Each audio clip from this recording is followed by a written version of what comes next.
soir. Voilà un extrait du passage de mon livre Antica.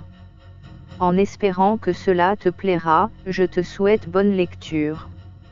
Donne-moi ton opinion quand tu auras fini de lire. Interdit aux moins de 18 ans. Quelques semaines plus tard. En l'ombre funeste d'une flore tropicale avançaient lentement les moteurs bourdonnants.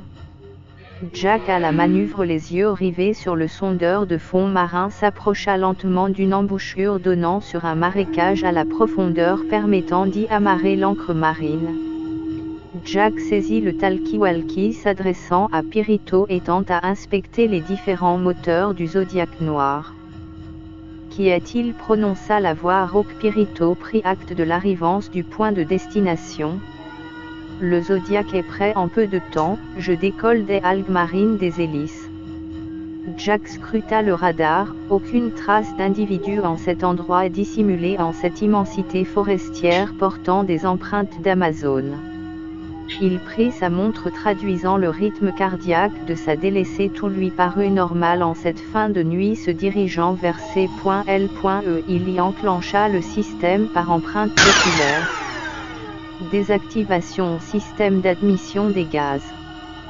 Périphérie sécurité s'inscrivit en rouge. Équipé d'un radar sur de grandes étendues, C.L.E était relié à Jack par un système permettant de sonner alarme si quelconques individus s'approchaient du yacht. Pirito remonta des cales, les mains emplies de sphènes vertes des pots d'algues. Jack le regarda, constatant qu'il était puant d'odeur maritime. Va donc te laver, nous ne devons rester pieds à terre que peu de temps. As-tu chargé le Zodiac? Il est empli de gasoline, quant au reste les malles en fer sont pesantes. Je vais prendre une douche et t'y rejoins. Jack prit la direction des cales, descendant dans le yacht par un étroit couloir. Il ouvrit la porte, le sea-board était fixé à de grosses chaînes en métal. Regardant aux côtés du Zodiac noir anthracite, il contempla les hélices reluisantes. Il se dirigea vers les malles, tapant un code à 6 chiffres dépressurisant. Il en ouvrit une. L'arme démontée, un bazooka, une série de munitions, des grenades à fragmentation, sans oublier le plus important, une carte plastifiée de l'itinéraire de sa délaissée. La prenant, il la glissa en son gilet noir. Se dirigeant vers une armoire, il s'équipa d'une boussole, d'un marqueur laissant des traces visibles en infrarouge. Saisissant une paire de lunettes, il y vit son dernier point de repère, des lieux incommodes pour toute civilité humaine. Pirito arriva vêtu d'un treillis noir de camouflage. Allons. Jack, resté en tenue civile, ouvrit le barillet de son 44 Magnum, y logeant des balles. Il se retourna, disant: Tu oublies quelque chose? Pirito, un AK-47 dans le dos, une casquette noire sur la tête recouvrant ses cheveux longs, mit une main à son cou serrant le benden noir à motif tribal. Fouillant ses poches, il en sortit les clés du Zodiac. Jack appuya sur un interrupteur en une touche verte d'ouverture automatisée de la cale, un gyrophare vert éclaira la pièce, le vent marin s'engouffra en l'intérieur. Jack monta en le Zodiac, poussé violemment par Pirito afin de le sortir de la cale. L'eau s'engouffrant au-dessous le fit glisser hors de l'Antica. Jack mit ses lunettes de vision nocturne. Se tournant vers Pirito, il lui précisa: Oublie ton essence de vie. Pirito saisissa un sac vert kaki contenant un alcool méconnu. Se tournant, il monta à bord du Zodiac. Jack appuya sur la touche Start. Les moteurs hors bord émirent un vacarme, les propulsant à haute vitesse longeant les abords d'une zone forestière. Jack aux commandes dit à Pirito: Nous allons arrêter le bateau non loin d'une entrée dissimulée, il faudra se mouiller un peu, les marécages sont dangereux. Je te fais un bref résumé de la situation. Ma fille se situe proche de Bogota. Jack sortit un téléphone noir ajoutant: Ces engins merveilleux ne fonctionnent pas si bien. Une longue série d'appels sans réponse me laisse perplexe. Effectivement, il faut mieux un contact à ce sujet. Je connais une baraka, un homme jeune en âge y traînait à l'époque. Les moteurs du Zodiac s'arrêtèrent. Pirito prit le téléphone composant son numéro. Deux sonneries eurent lieu. Une voix colombienne chuchota. « Je sais qui vous voulez, elle vient de partir avec l'enfant du Pedrano en ville. Dans ce cas, trouvons un endroit où nous rejoindre. » Jack prit le téléphone. « Écoute, nous sommes à l'embouchure du Pescadores. Comment, cet endroit mérite toute attention. Je viens avec ma motocyclette, méfiez-vous. » En la mémoire de Jack, cet endroit paisible de vie où il était bon de flâner, de boire, de fumer, d'inspirer, d'y rencontrer des hommes sans famille prêts à sacrifier leur vie afin d'alimenter leur vice d'alcoolémie, de toxicologie. Ayant séjourné un moment en dehors de toutes ces fréquentations orphelines, il entendit : « Je te reconnaîtrai, je pars dès maintenant. » Le bip de raccrochage du téléphone résonna en l'oreille de Jack. Il se tourna vers Pirito lui disant : « Écoute-moi, je vais m'y rendre seul. » Très bien, lui dit Pirito, je monte mon arme. Ouvrant la mallette en fer noir, il assembla les diverses pièces du snipe shoot en fixa la lunette de visée de nuit. Jack prit les rames du Zodiac progressant direction la forêt. Pirito sondait le périmètre. Mis à part des bruits d'oiseaux, il fit signe à Jack de ses doigts que tout était ok. Le Zodiac passa nombre de hautes herbes. Se retrouvant bloqué en un marécage, Jack sauta à l'eau équipé d'un épais cordage d'amarrage. L'eau boueuse le fit forcer sur ses jambes afin de tirer le Zodiac, le fixant à un arbre centenaire. Mettant pied à terre, il aida Pirito à sortir. Ils commencèrent à avancer. La nuit se prolongea suffisamment pour permettre à Pirito de s'installer en toute discrétion.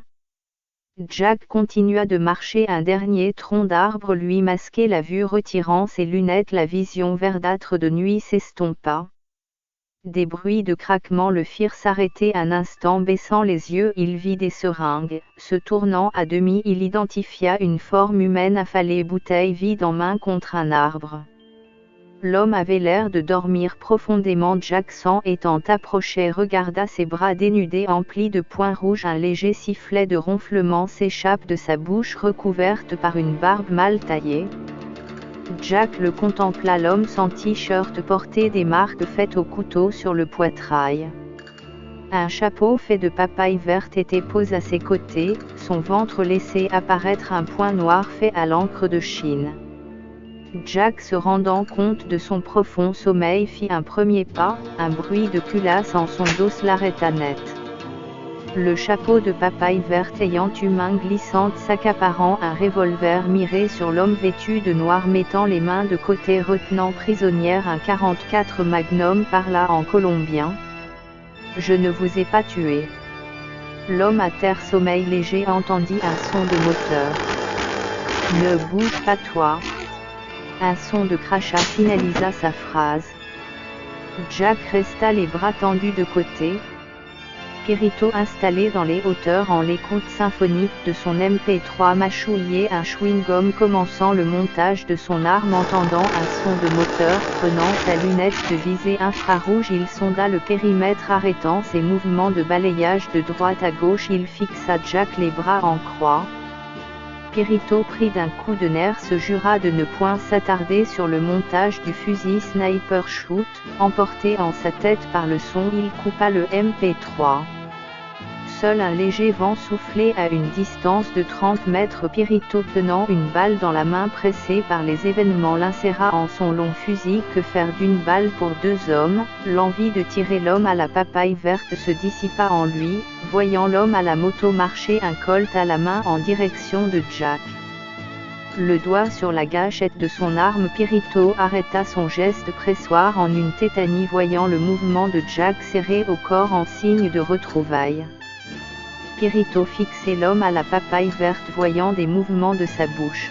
« Amigo » s'écria l'homme, saisissant Jack tout en jetant un coup d'île à un homme tenant un revolver.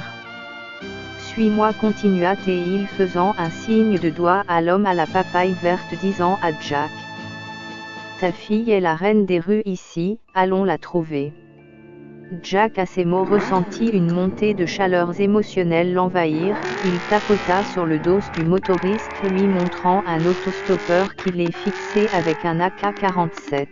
« Arrête-toi !» Le motoriste prit peur devant la masse noire les visant tous deux. Il perdit le contrôle de sa trajectoire en fond de troisième. La moto se coucha les faisant rouler sur le sol humide.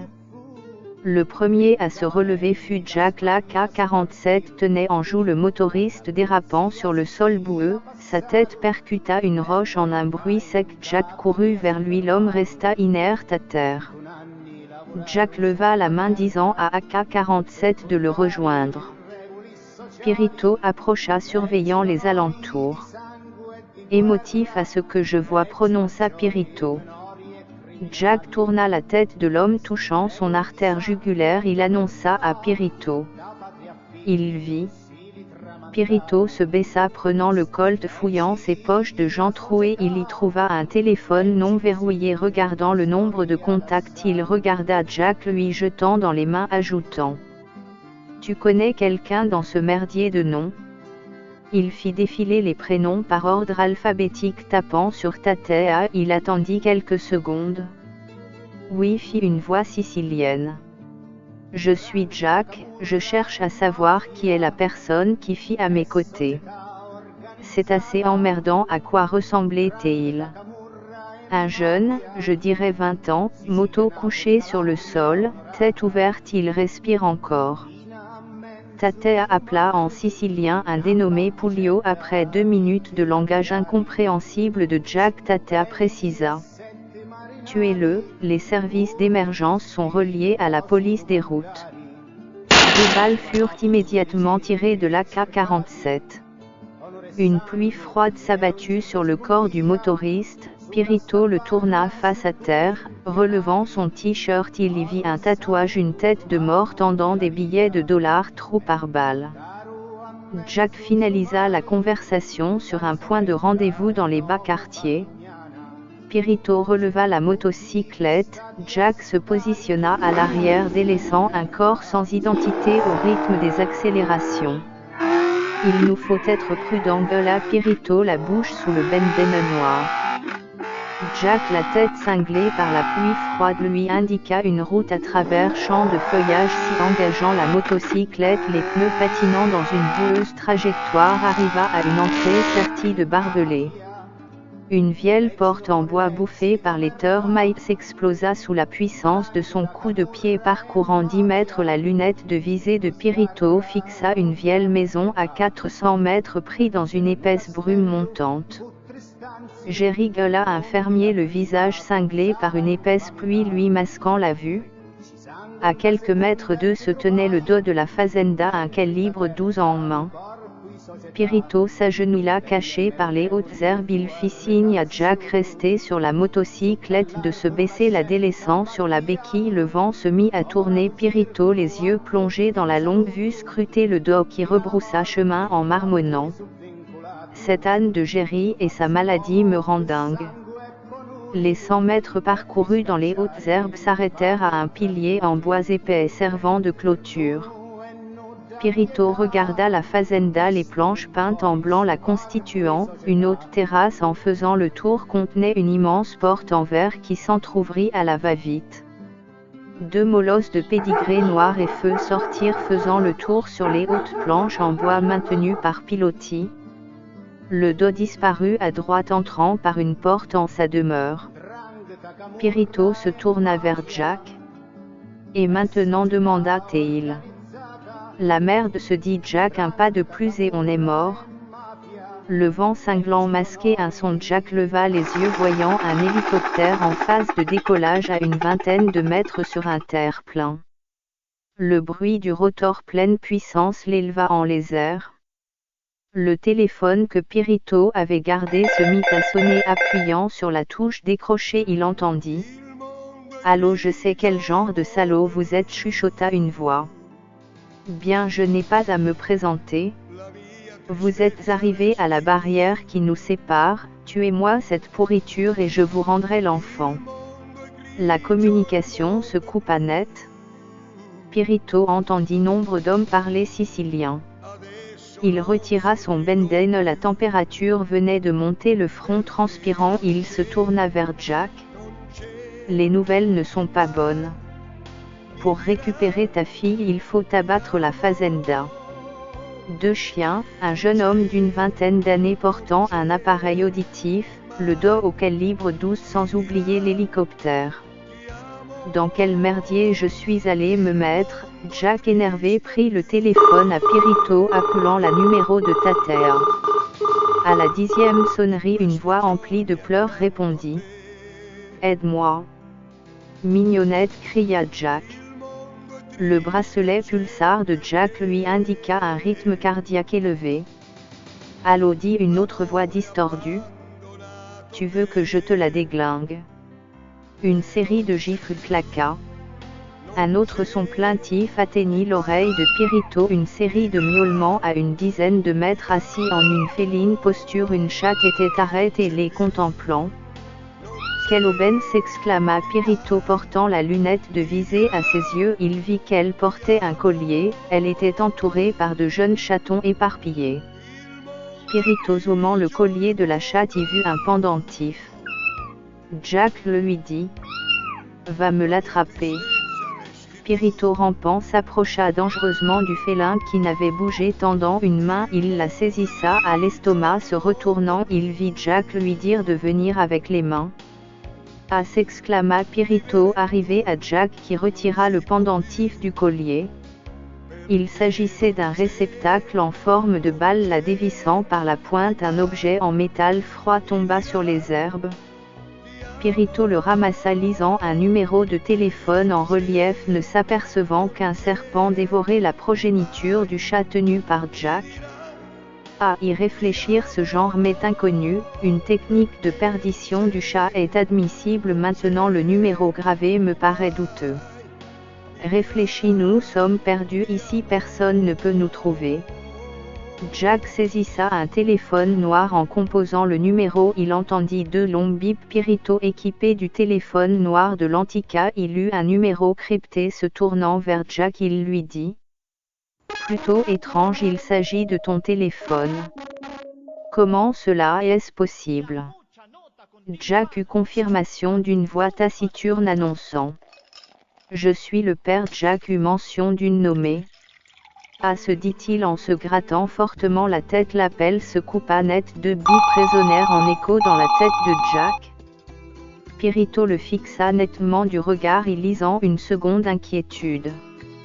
La priorité est de trouver Mignonnette. Je pense que nous devons nous manifester au sein de la fazenda. La fazenda. Arrête de lui gueuler dessus, ordonna le dos. Putain, tu ne vois pas sa préoccupation? Jerry, âgé de 12 ans, sourd, était à la fenêtre désignant d'un bras tendu une direction. Que veut-il? s'exclama le dos. C'est encore ce chat qui s'est donné la fuite. C'est bien ça? Le dos s'assit dans un confort obtenu grâce à ce puant fermier l'ayant pétaradé avant d'être projeté par un long calibre 12 pulvérisant la vitre de leur voiture volée. Le bruit avait percé les tympans de Jerry, assis à l'arrière il y a quelques mois. La voiture avait fini en flammes, le fermier assis, une fauche pleine de terre à ses côtés, fut l'immolatrice vengeance à la surdité de Jerry. L'enfant émit un son de sa bouche. Lucky, marchant vers le dos, se retourna. Arrivant devant la baie vitrée, il vit l'enfant, son sourire, la main brandie vers le chat tenu par un homme vêtu d'un gant noir qui montrait l'animal à son côté gauche. Une rémanence solaire mit en valeur un homme en treillis dégradé de gris et noir ayant teint. Il fixait en une lunette de visée. Au dehors, les 2 canidés noirs et feu aboyaient. Souci pour le dos qui se leva de son siège en cuir. Quel est ce merdier? Lucky posa sa main sur l'épaule de Jerry, insistant avec force pour qu'il se déplace hors du champ de visée. Jerry, marchant en punition, ouvrit la porte menant à l'extérieur. Le dos entendit Jerry qui prononça. Mon chat réagit. Lucky restait figé à la baie vitrée, sa main arrière fit signe, 2 doigts tendus plus un coup de gâchette. Le dos prit son calibre 12. Ne bouge pas trop, marmonna Lucky. Le dos levé entendit les aboiements des chiens. Attrape Jerry, cria Lucky. Le dos se dirigea rage en tête, le fusil en une main, vers le balcon, faisant le tour de la propriété. Il s'engouffra au dehors, le vent soufflait fort. Jerry était sur le terre-plein, se jurant de récupérer son chat. Le dos se précipita, criant Jerry. Ces mots, happés par le bruit du vent, le firent tourner la tête. Le dos vit Jerry, son fils, marcher sous un bruit de tonnerre dans des brumes montantes. Merdier des merdiers, s'exclama le dos, marchant avec conviction. Jerry, empli d'insouciance, hurla. Le geste que fit Jack de lui tendre le chat en le prolongement de son 44 Magnum. Le dos, pesté de rage, passant une dernière volute brumiaque, un violent vertige s'empara de lui, mêlé de nausées. Vous n'avez pas le choix. Jack tenait Jerry, le chat en main, son revolver pointé dans le dos du gamin. Le dos tomba sur les genoux, tenant son calibre 12, les bras en hauteur. Le son des chiens, ayant perçu menace, arrivèrent en pleine course. Jack, voyant qu'il arrivait à hauteur du dos, cria « Tue-les, sinon !» Le son de la culasse du 44 Magnum recula en le dos de Jerry, qui vit son père viser les deux molosses. Le premier canidé prit une salve de plomb, le second sauta sur le chat que Jerry venait de lâcher. Jack tira 3 coups de feu en le pelage noir. Bien vu, s'exclama Jack, l'arme braquée sur le dos. Jerry ramassa l'inerte chat. Je désire parler avec vous, ordonna Jack. Le dos, voyant son fils avancer vers lui, le visage empli de larmes, jeta son calibre 12 à terre. Lucky, en la lunette de visée de Pirito, fumait une cigarette. « Hey Lucky, viens ici !» cria le dos. Jack entama un premier pas en la direction de Jerry, aux côtés de son père. « Je ne peux bouger, répondit Lucky, toujours en la mire de Pirito. « Dans ce cas, je t'envoie mon fils. » Attristé, le dos regarda Jack, disant « Putain de fédéraux !» Jack lui répondit « Je n'en fais partie, ne vous attendez pas à avoir des menottes aux poignets. » Le visage du dos empli d'humiliation fixa du regard Jack, lui disant « Suivez-moi dans ma demeure. Je le ferai, avant cela je vous remets ceci. » Le dos saisissa un téléphone noir, regardant les noms suivis de numéros. Jack ajouta « Ma fille du même âge est en danger ?» Le dos remercia en lui-même les pieuses images de sa pactision avec la pègre. Fixant Jack, il lui annonça « Je dois me déplacer avec vous, concertons-nous ?» Il désigna une porte venant de s'entr'ouvrir. Pirito, voyant que Jerry avait rejoint Lucky, resta sur le sol. Une minute de silence s'écoula lentement, faisant gravir un escalier à Jack, entrant dans le salon empestant le tabac où se tenait Lucky. Alors maintenant, demanda Lucky. Téléphone à un homme de main qu'il règle la sentence de cet homme. Lucky, semblant réfléchir, se décida à s'entretenir avec Jack, qui se dirigea vers la baie vitrée. Regardant Pirito, il lui fit signe avec les doigts de surveiller les alentours. Lucky poussa une armoire qui glissa sur le côté droit. Un téléphone noir était posé sur un garde-meuble. Jack entra dans cette pièce insonorisée. Lucky s'assit nerveusement à une chaise, sortit son revolver de derrière son dos en un geste rapide. À ce que je comprends, un homme en ville détient votre fille. Je peux très bien contacter un homme de main. Faites-le. Durant son temps de recherche, il est préférable que je vous accompagne en ville. Le dos restera seul en sa fazenda à surveiller son gamin. Un silence de mort s'instaura en la pièce. Lucky saisissa le téléphone noir, composa un numéro. Ici, la phase descendante du soleil est toujours désagréable pour l'errance de l'animal pris au piège. Je dois organiser une battue, carte blanche est donnée. Cet animal est âgé d'environ 12 années, il se tourna regardant Jack qui lui avait sorti une liasse de billets verts en dollars.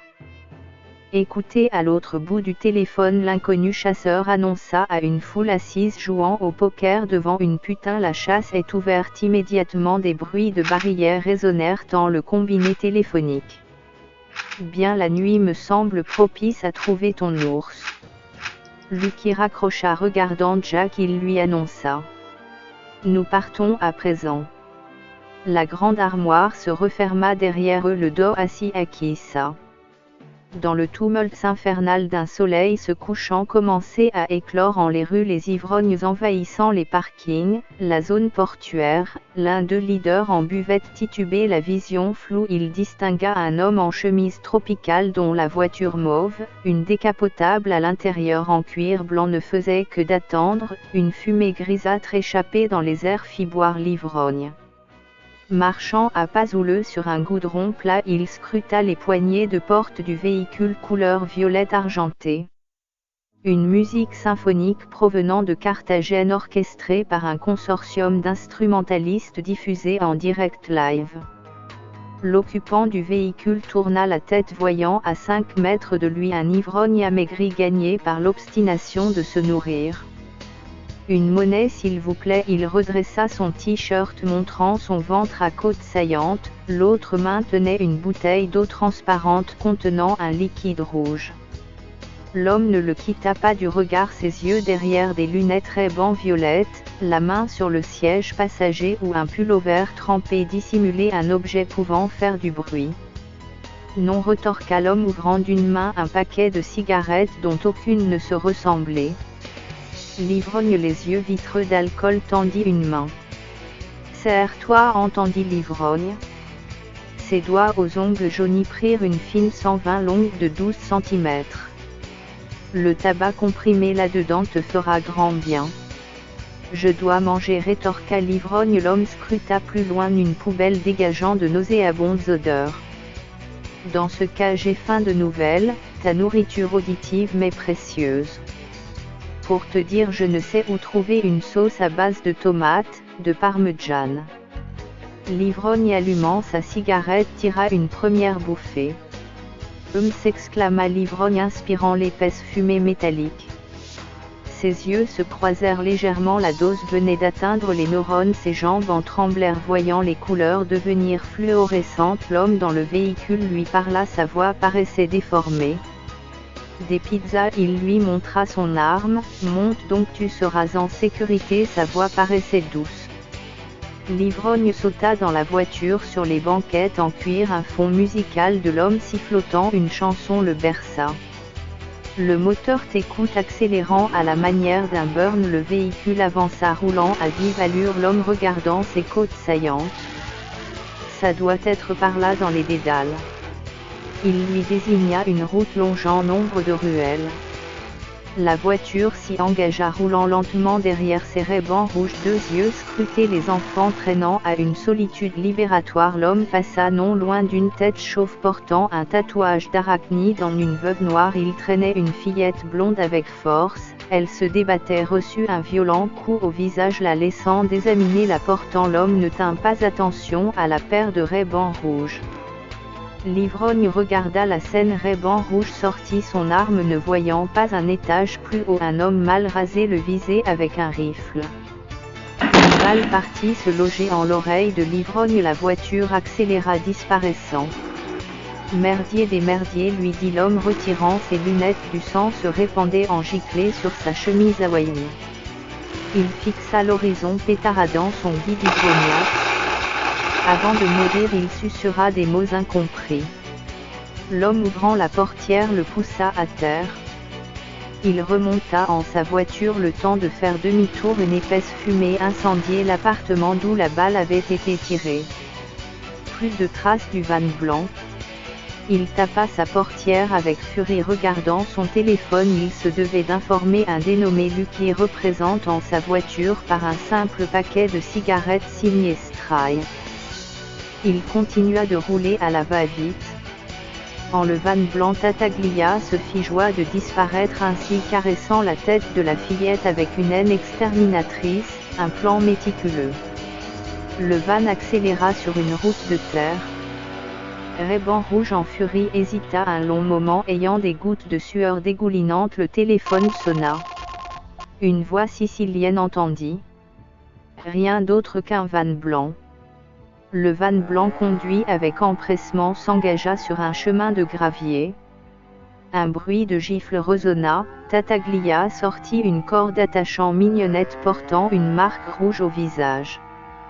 Tattaglia sécurisa la corde reluquant le corps de Mignonnette attaché à une partie métallique.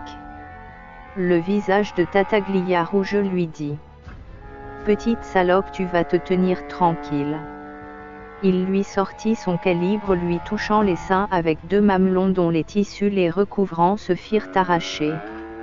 La langue de Tattaglia ne tarda pas à profiter pleinement des tétons douceâtres à la mouille de sa bouche. Mignonnette accroupie sur le sol du van vut le regard cruel vouloir accomplir. « Espèce de salaud, murmura T.L. La voix disparut, le gland de Tattaglia plus large que la bouche de Mignonnette se fit lécher. Mignonnette avala le liquide séminal s'échappant de sa verge s'enfonçant lentement entre ses dents, la langue aplatie en sa bouche. Elle entama une suce afin d'accroître sa vie en un jet de semence qui coula en sa bouche. Tattaglia, la tête prise de cette extase jouissive, croqua un acide speed-up lui remettant les nerfs en zone rouge. À présent il tapa sur la paroi du van côté conducteur. Veuve Nègre au volant manœuvrait sur une route de terre, il tendit une main ouvrant la trappe donnant à l'arrière du van. « Accélère, pute de merde, gueula Tattaglia, ton araignée va te mordre. » « Je fais ce que je peux. » Il accéléra sèchement, passant sur une roche. Les pneus du van blanc décollèrent au point de laisser un bruit d'accélération se perdre dans les limites rouges du contour. Le système électrique déconna soudain, plus de phare afin de manœuvrer entre les trous béants. Veuve Nègre appuya longuement sur la pédale des freins à tambour. Tattaglia, tenant le calibre, fut propulsé contre les parois métalliques du van, heurtant Mignonnette au centre. Il tomba, émettant un son rayant la moquette, celui de son calibre allant se loger non loin des pieds de Mignonnette, se contorsionnant. Veuve Nègre, moteur allumé, descendit du van vérifier l'état des roues. Mignonnette, plongée dans le noir, entendit un coup de poing donné dans le van. Merde, gueula Veuve Nègre devant une roue dont le pneu avait déjanté. Entendant un bruit lointain de sabots à l'approche, il n'eut le temps de monter, prendre une arme, chercha dans ses poches, saisissant une liasse de billets verts. Le bruit de sabots s'arrêta soudain, une ombre fugace marchant en sa direction dont de longs cheveux noirs étaient propulsés par la force du vent. Un bruit de culasse eut lieu. Veuve Nègre entendit. Le paquet est à livrer, tendant la liasse. L'homme vêtu d'épais vêtements de cuir contourna le van, s'allumant une cigarette. Veuve Nègre se jeta sur les portes arrière, les ouvrant. Il vit Tattaglia à terre, levant les yeux. Il entendit. Pas la peine, je l'allume du flingue, gueula Mignonnette, les vêtements en lambeaux. L'homme vêtu de cuir parla d'une voix rauque. Je peux t'amener au campement. L'homme saisissa sa Winchester. Ton araignée me dérange. Veuve Nègre se mit à courir à bout de souffle. Il entendit de lointaines détonations. Tattaglia, en un dernier sursaut, s'était écrasé de tout son poids sur le corps de Mignonnette en brève détente. Les balles perforèrent le corps lourd inerte de Tattaglia. Je laisse courir, demanda l'homme en cuir. Mignonnette, voyant qu'il mirait Veuve Nègre, ajouta. Je te crème ton cerveau. Le bruit du barillet eut lieu. Veuve Nègre prit une mouchetée de plomb en l'arachnide. La boîte crânienne implosa, déclenchant des hurlements de passants. Une lointaine sirène de police résonna. Mignonnette monta sur le cheval, trottant dans les pénombres obscures de la forêt. Lucky, roulant à vive allure depuis les hauteurs où se situait la fazenda, reçut un appel. Répondit-il, je te rejoins. Il raccrocha, regardant Pirito. Jack, il leur dit. À présent l'hyène de cette pute de Tattaglia est planquée. Jack sortit son arme, ses nerfs envahissant sa main. Celle de Pirito se posa sur la sienne. Calme, tu vas tuer, ne t'inquiète pas trop, posant les yeux sur le 44 Magnum. Lucky prit un dernier virage en épingle, passa une chicane. Au dehors, la pénombre régnait, des lampadaires clignotants dus à la forte pluie. Des gens se mirent à courir voyant les appels de phare. Un jeune blond mal rasé s'arrêta, sa tête avait l'air de sortir d'une porcherie. Lucky siffla l'homme à l'intérieur de la voiture, Jack n'en pouvait plus. Le jeune blond approcha suffisamment pour se faire attraper le bras par Lucky qui lui pressa son arme dessus. Un cri de douleur émana de la bouche du jeune blond transpirant. J'ai besoin d'informations, capiche. Plus loin au carrefour il y a des sirènes rouges, bleues. Rouge comme ta tête, répondit Lucky qui pressa la détente. La balle se logea dans le bras, la voiture accéléra roulant en sens inverse, il tourna sur un petit chemin. Nous faisons un détour, ces flics sont des pourris. Roulant sur une route forestière, Lucky, voyant des personnes, tira 2 coups de feu en l'air provoquant la panique. Je fais fuir les curieux. La voiture s'arrêta soudain, seul un homme en fin de piste n'avait pas bougé. Lucky annonça. Nous sommes arrivés. Les rayons rouges reflétaient les alentours. Suis-moi, dit l'homme à la chemise hawaïenne. Ils traversèrent le bois, trouvant une masse putride à terre. Lucky retourna la tête de l'homme allongé sur le ventre. C'est bien lui. Une odeur de poudre s'échappait des trous par balles. La prise est chaude, annonça Lucky, elle ne doit pas être loin. Le cheval. Mignonnette, les mains fermement accroches à la taille de l'homme en cuir vêtu, ferma les yeux. La vitesse du galopage traversa une épaisse végétation roncière. La pluie cinglante lui fit baisser la tête. L'homme vêtu de cuir sentit ses mains cramponnes non loin du revolver. Un éclair puissant éclaira la zone forestière, des arbres s'élevaient à la cime impercevable. L'homme vêtu de cuir tira en force sur les sangles cabrant le cheval, l'arrêtant en sa course infernale d'emballage à sabots. Un second éclair eut lieu, détonnant avec une sonorité puissante de grave faisant trembler les lieux. Un puissant rayon charge en électricité percuta en son champ de vision nombre de branchages, provoquant un bruit de bois se craquelant d'où des flammes sortirent. Une forte odeur s'échappant de fumée mit un spectacle à l'arrêt. Les images perçues en un ralenti firent apparaître une lumière inhabituelle traçant au-dessus dans un ciel noirâtre en un son si clignement. Des tirs eurent lieu pourchassant des traces électriques lumineuses de verdance. L'homme en cuir porta la main à son colt, réalisant que Mignonnette l'avait saisi. Des hommes marchant entendirent 2 détonations de plus. Parco, arrête-toi, ce dernier, le doigt en décoche balle, relâcha la pression sur son mitrailleur dénommé AK-47. Ce n'est pas un bruit de tonnerre malgré les flashs de lumière. 10 secondes suffisantes pour les dissimuler passèrent. La pluie torrentielle, les flashs leur firent apparaître un animal marchant seul. Je l'ai eu, cria Parco qui se mit à courir direction une boîte laissée. Laisse-moi jeter un coup d'œil. Il prit la boîte, l'ouvrit, en sortit un micro qui grésilla. Moins tu as tué un chanteur. Un son étrange sortant de la boîte leur fit grande peur. Parco saisissa une sangle, la fixant à son épaule. Ne perdons pas de temps, l'orage est viol ce soir. Parco entama la marche. Durant son ramassage, il ne prêta garde au cheval marron qui avançait à quelques mètres d'eux. Hey, gueula une voix rauque. Parco laissa son frère se tourner, apercevant une ombre d'1,70 m vêtue à la Texas. Parco, la main de nouveau sur la gâchette de son arme, lui fit face. Seul un bruit de craquement de bois que l'on écrase atteignit ses oreilles. Le second son fut celui d'un barillet qui tourne. Pose ton arme ou je dégaine.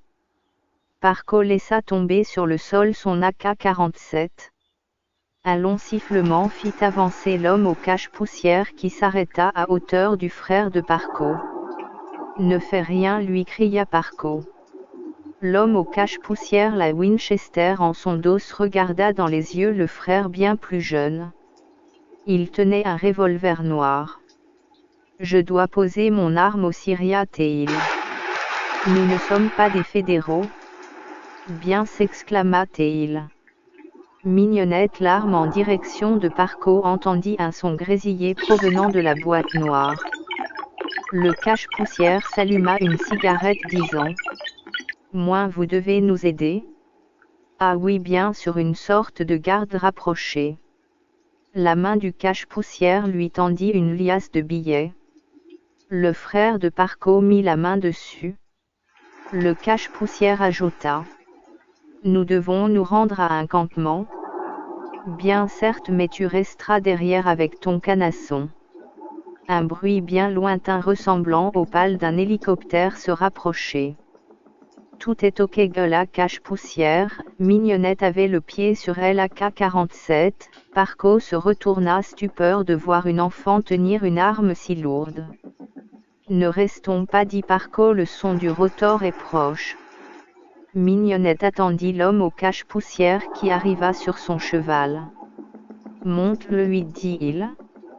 Parco et son frère marchèrent jusqu'à une épaisse végétation la traversant, une route emplie d'eau boueuse longée d'arbres apparut.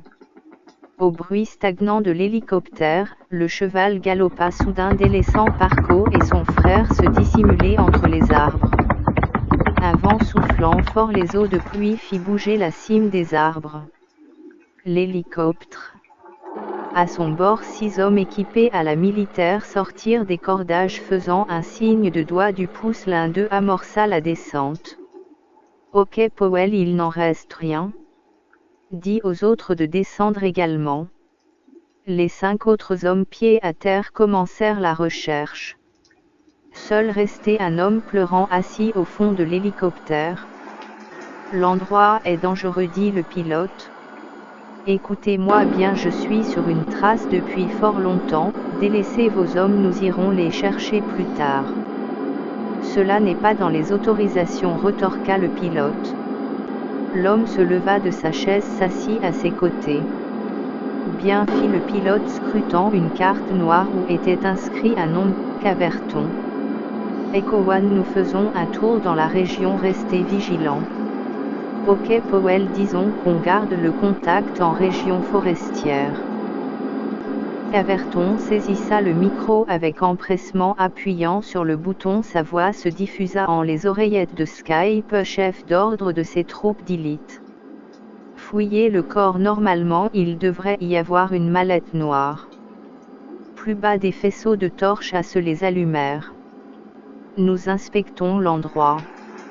Hey Skype, viens voir, entendit qu'au travers des mini-enceintes disposées en l'hélicoptère. Putain, ils l'ont sacrement amoché.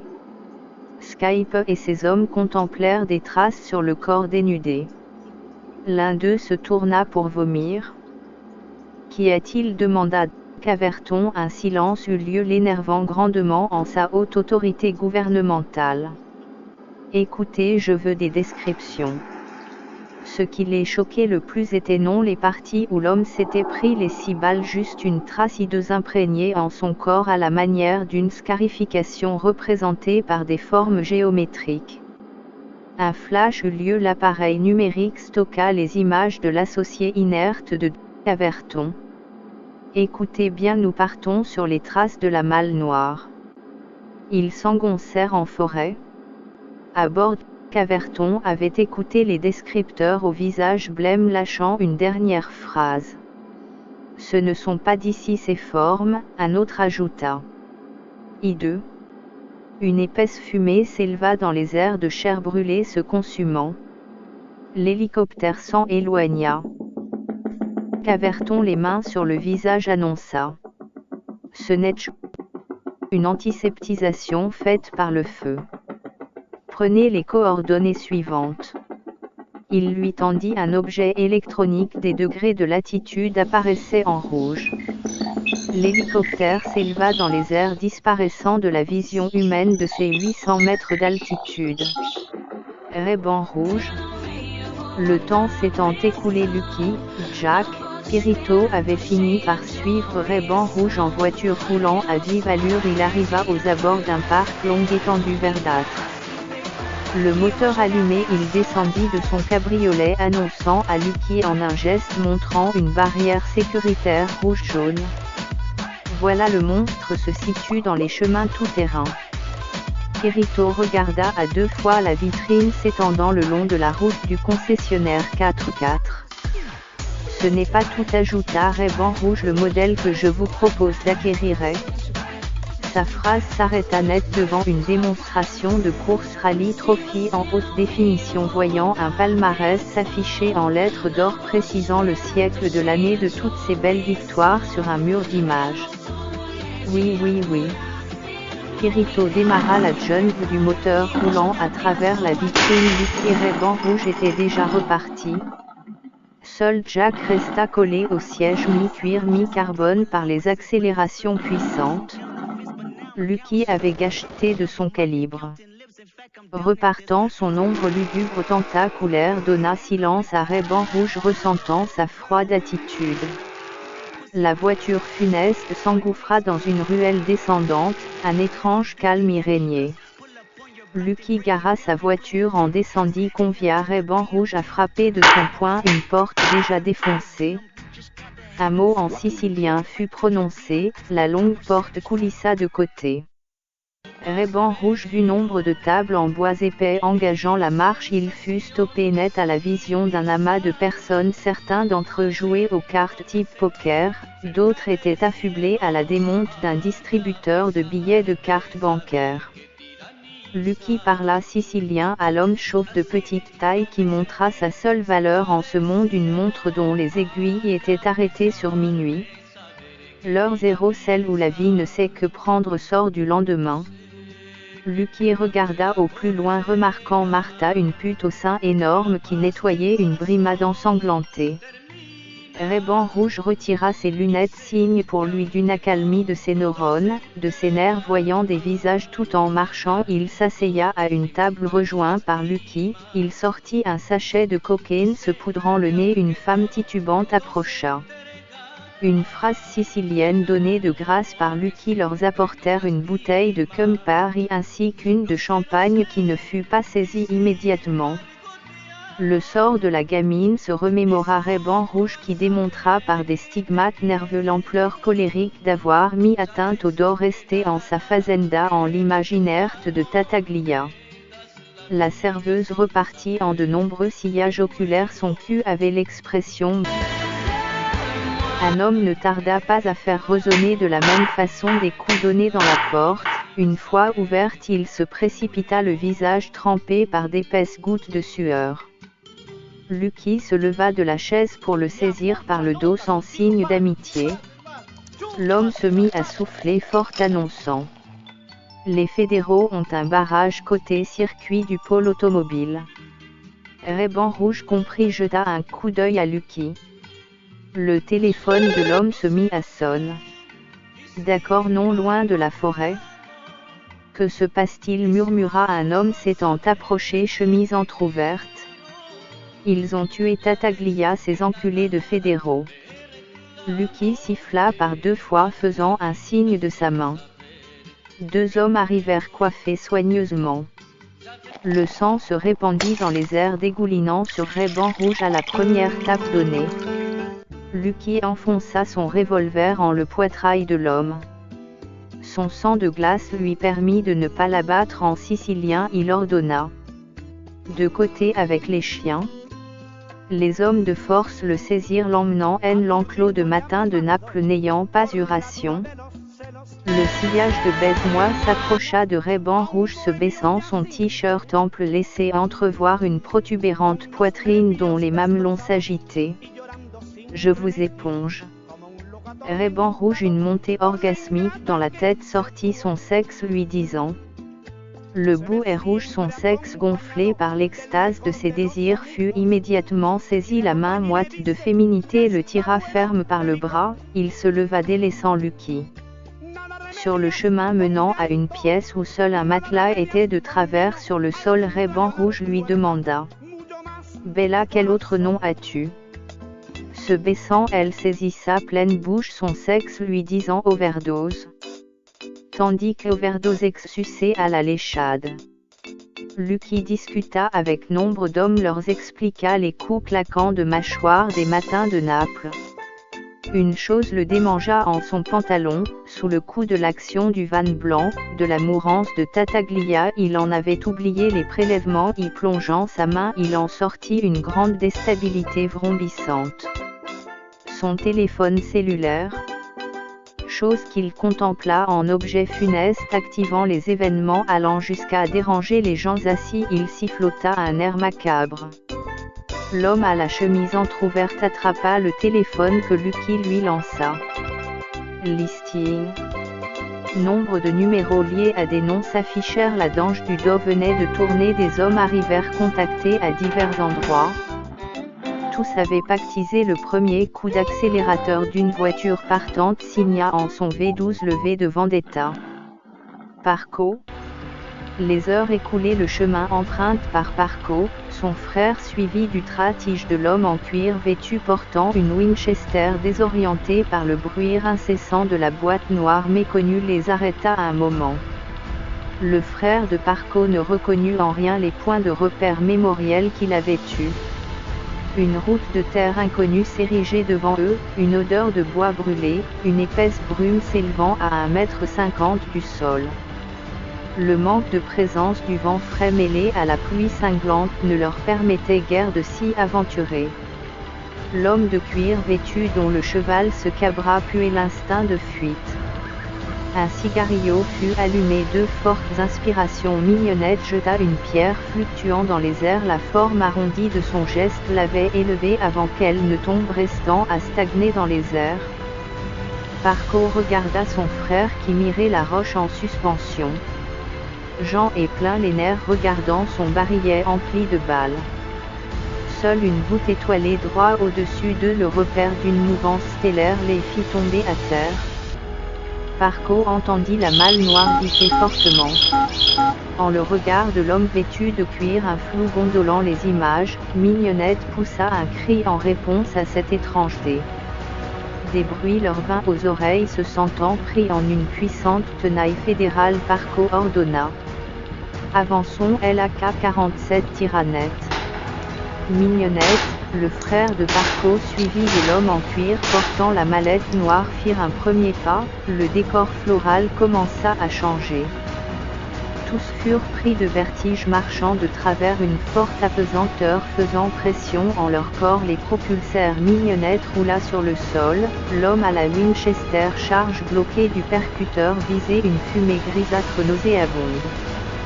Le frère de Parco, l'arme bloquée en rougeoyait de figurante obstination en tête, il marcha penchant le poids de son corps en avant. Arrête-toi, gueula cuir vêtu. Le frère de Parco glissa retenu par une poigne dont les doigts s'enfonçaient dans la peau de son dos. Mignonnette marcha en leur direction, un pas de plus la fit tomber en un ravin, sa chute amortie par d'épaisses lianes. Plus haut restait cuir vêtu et le frère de Parco, oreilles tendues, ils entendirent des voix résonnant en écho au plus bas du précipice. L'enivement. Bande de mioches, vous allez arrêter de geindre, gueula une voix à la dictature cinglante d'une gifle qui résonna. Un moteur se fit entendre, trois hommes à son bord à la gueule d'ivrognerie s'arrêtèrent à sa hauteur. Regarde, l'un d'eux souleva une couverture, l'homme était affalé des coups qu'il avait reçus. Un pisteur, s'exclama la voix. J'ai même un nom, Von Braun. Ah, ria l'homme, le chevalier sauveur. Il s'alluma un énorme cigare. Von Braun, inconscient, la vue trouble, le corps ankylosé, entendit. Partez devant, mettez-le au trot avec les chiens et sous vigilance armée. Alors Von Braun, prêt à discuter ou à être gacheté, un tir en eut lieu à quelques centimètres de son oreille droite. La Jeep démarra, le conducteur lui posait des questions d'un autre débile. Sais-tu jouer aux cartes? Pas de réponse. La Jeep s'arrêta de nouveau. Le conducteur lui montra le téléphone noir avec qui tu t'entretiens sur ton mouchard. Un geste eut lieu, ils le descendirent de la voiture. Von Braun à genoux reçut une droite de puncher. Dis-tu as soif, pas marre de boire ton propre sang? Tout ce que tu as le droit c'est cela. Alors qu'il avait remonté Von Braun, 2 éclairages se portèrent sur eux venant de Miradors. Un cinglage au barbelé. Peu importe, ajouta un homme appuyant sur une électrique materasse. Arrive devant une barrière se soulevant, il fut amené devant une ravissante femme au sein gonflé dans un bâtiment central à tout le périmètre. Jeté à terre, un des hommes frappa dans ses mains assourdis par cette prise. Von Braun, l'œil poché, la regarda. L'étau se resserre, dit-elle, je ne savais que l'État fondateur de ce pays se souciait de ses progénitures. Elle se mit à rire comme une délurée prenant un téléphone noir laissé sur la table en acier. Le dernier contact, hurla T.L. aux oreilles de Von Braun. Fréquence, lui répondit-il. Je me doute que ces ondes propagent des fréquences. Le téléphone allumé, elle mit la main sur une arme logée en un tiroir. J'exige des réponses.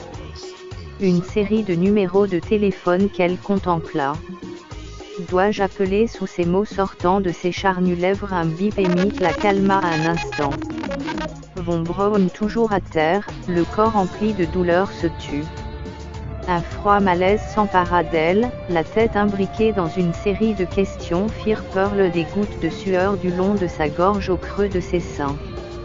La porte s'ouvrit avec violence. Un homme haut de taille à la barbe de plusieurs mois tenait une gamine, les cheveux en broussailles. Il la poussait dans la pièce trébuchante. Elle tomba non loin d'une tête.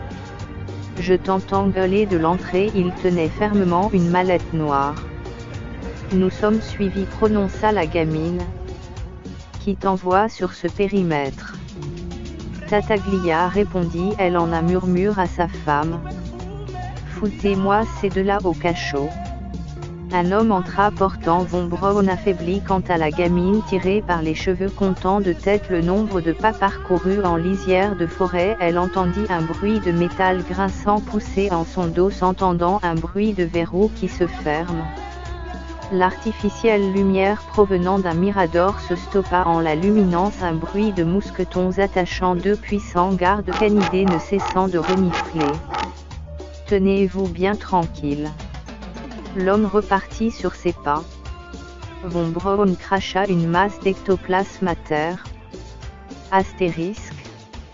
Une froide lucidité s'empara d'un gros bedonnant se promenant en présence d'une putain sifflée de dos. L'indéniable signe de plaire lui fit tourner la tête. Son regard s'arrêta net sur un homme vêtu de noir style haute couture, un bandana rouge sur la bouche. Les mains de la putain s'échappèrent de grosses bedaines. Un froid métallique canon lui chuchota. À terre où tu gicles du cervelet.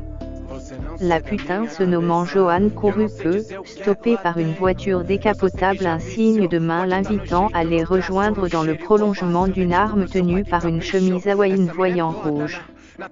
Époupée, mes chargeurs sont pleins. Elle sauta dans le véhicule à la détonation, tournant la tête. Elle ne vit qu'une fugace ombre se dissiper.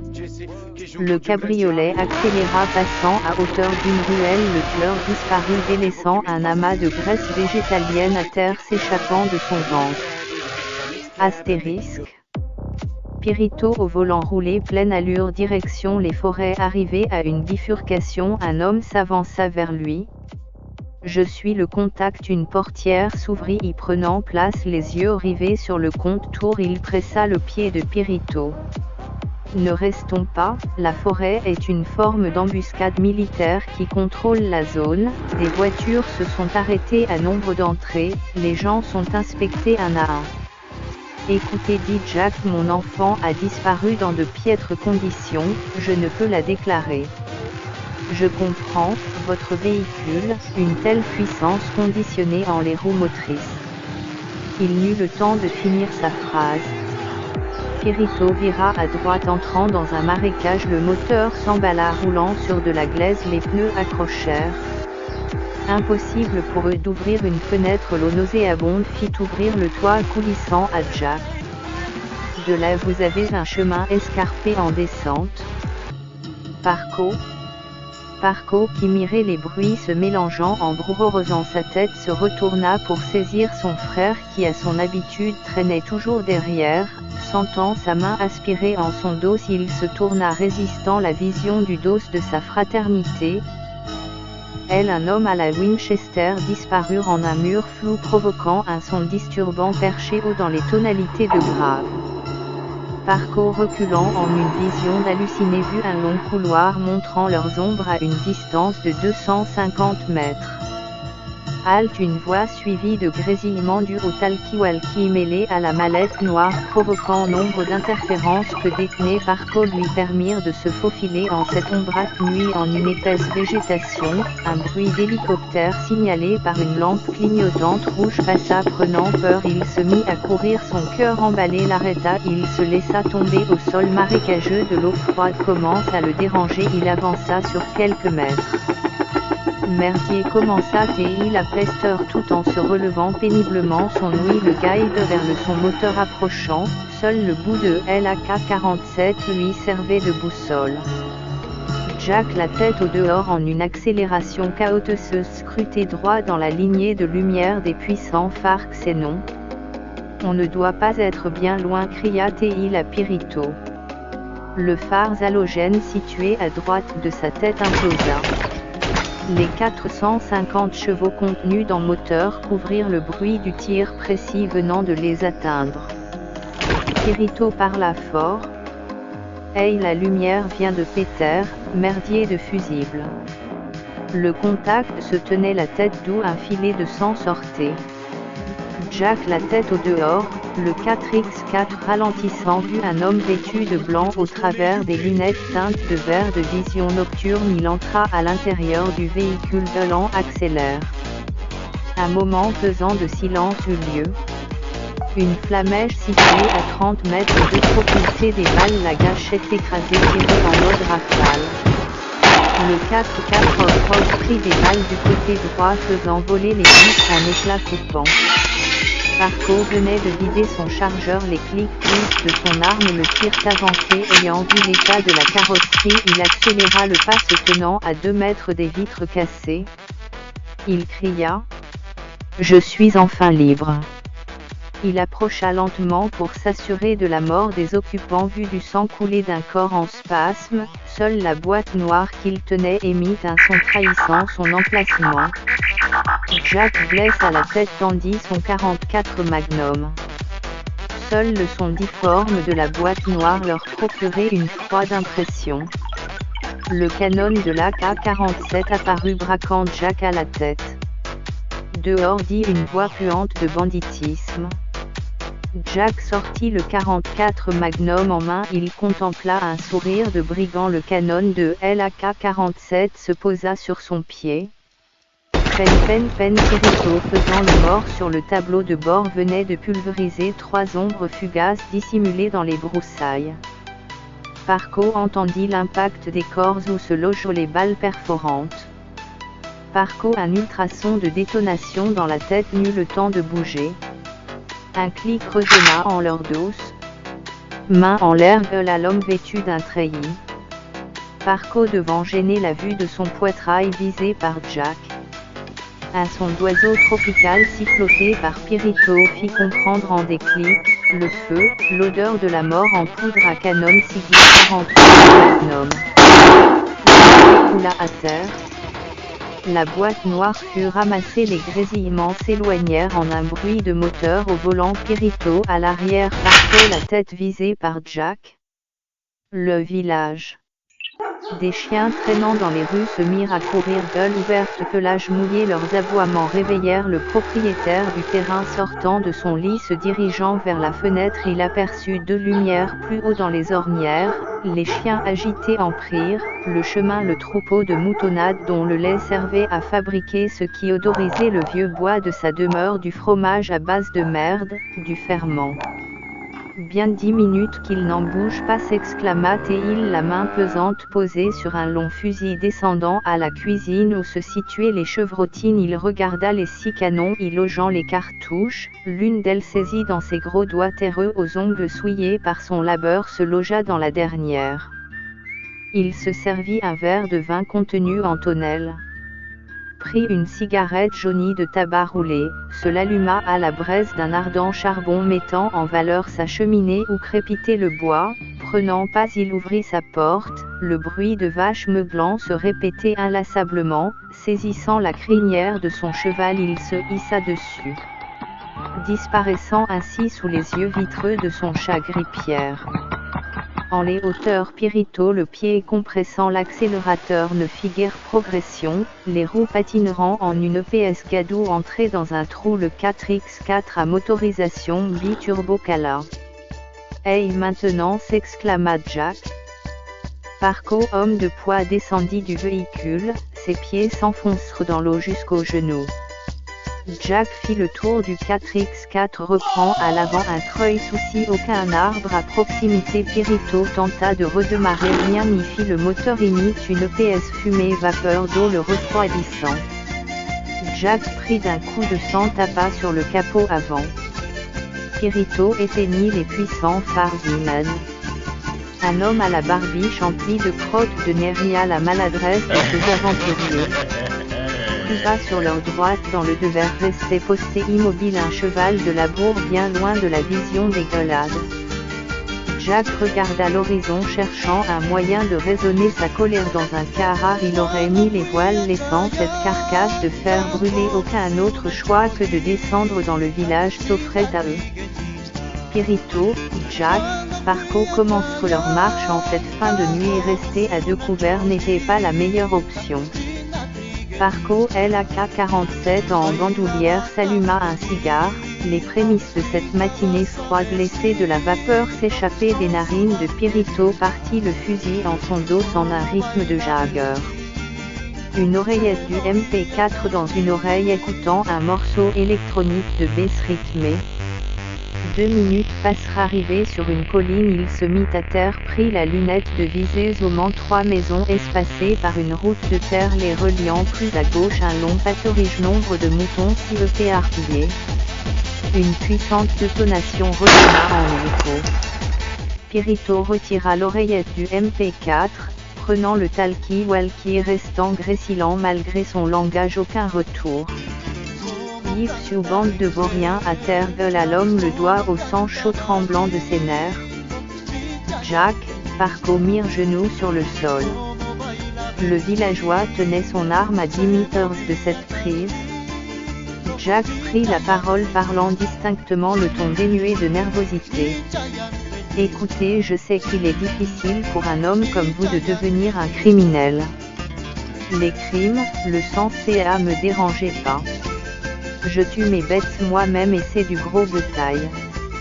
Nous sommes en mission de recherche d'une enfant de 12 ans. » Le fermier, toujours la main sur le fusil, se gratta la tête. À y songer, des voitures passent de temps à autre. L'autre soir, une Jeep s'est arrêtée, 2 hommes en sont descendus frappant un enfant de 20 ans. Je l'ai guetté de ma fenêtre au premier étage, j'avais bu et ne pouvais intervenir, seule une bougie éclairait ma piste. J'ai bien regardé ces 2 tétés chauves qui portaient un sigle. Je me suis dit, encore un qui a fait le déserteur. Le fermier s'alluma une cigarette contemplant la vaste forêt. Nous devons nous y rendre, ajouta Jack, mon enfant est peut-être avec eux. Ah, fit le fermier, c'est une drôle d'histoire qui vous arrive là. L'homme à la barbiche crottée eut une morgue sortante des narines, toussant, il annonça. Venez avec moi jusqu'au bas. Jack se releva, le revolver à la ceinture. Parco posa son AK-47, il regarda le fermier, l'air de terre souillée, de foin s'échappait de lui. Pour votre véhicule, on reviendra le chercher plus tard. Suivez-moi. Le fermier suivit de Jack et Parco avança marchant dans un devers. Un cheval de labour leur apparut. Montant dessus, ils prirent la direction d'une maison. Dans le lointain horizon, un ardent soleil de feu apparut. Fleuve indio. Nombre de chiens de troupeau avancèrent suivant le cheval. Plus haut, resté en les hauteurs face au 4x4, se tenait Pirito, se relevant de son rampage combat. Merde, où sont-ils?